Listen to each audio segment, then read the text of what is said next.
কোটা বাতিলের দাবিতে একদিকে শিক্ষার্থীদের লাগাতার আন্দোলন চলছে, অন্যদিকে চলছে পেনশন সংক্রান্ত প্রত্যয় স্কিম বাতিলে শিক্ষক ও কর্মকর্তা কর্মচারীদের টানা কর্মবিরতি।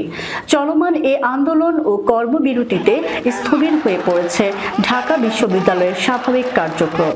একই পথে হেঁটেছে দেশের অনেক পাবলিক বিশ্ববিদ্যালয়ও। বন্ধ রয়েছে একাডেমিক ক্লাস পরীক্ষা, স্থবির হয়ে পড়েছে প্রশাসনিক কার্যক্রম। সেবা মিলছে না বিশ্ববিদ্যালয়ের মেডিকেল সেন্টার ও কেন্দ্রীয় লাইব্রেরি থেকে। সর্বজনীন পেনশন সংক্রান্ত প্রজ্ঞাপন বৈষম্যমূলক আখ্যা দিয়ে চলমান এই কর্মবিরতির মধ্যেই অর্থমন্ত্রী আবুল হাসান মাহমুদ আলীর পদত্যাগের দাবিও উঠেছে।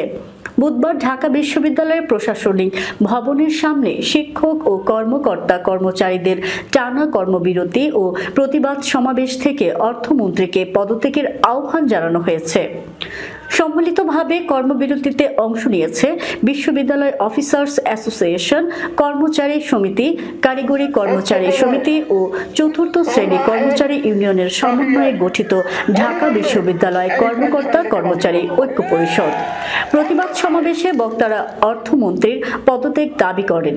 একই সঙ্গে তাদের দাবি, জুলুম হিসেবে প্রত্যয় স্কিম তাদের ওপর চাপিয়ে দেওয়া হয়েছে। অবিলম্বে এই নীতি বাতিল করতে হবে।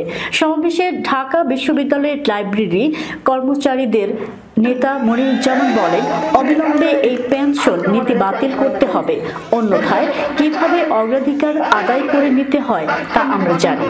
অর্থমন্ত্রীকে বলতে চাই, অবিলম্বে পদত্যাগ করুন। প্রধানমন্ত্রী যখন দেশকে উন্নয়নের দিকে থেকে এগিয়ে নিয়ে যাচ্ছেন, তখন আপনাদের মতো কুচক্রী মহল অস্থিতিশীল পরিবেশ তৈরি করতে চান। অবিলম্বে নতুন পেনশন নীতি বাতিল করুন।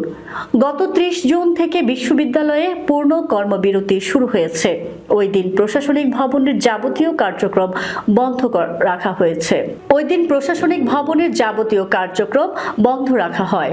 এছাড়া একাডেমিক কার্যক্রম থেকেও বিরত ছিলেন শিক্ষকরা।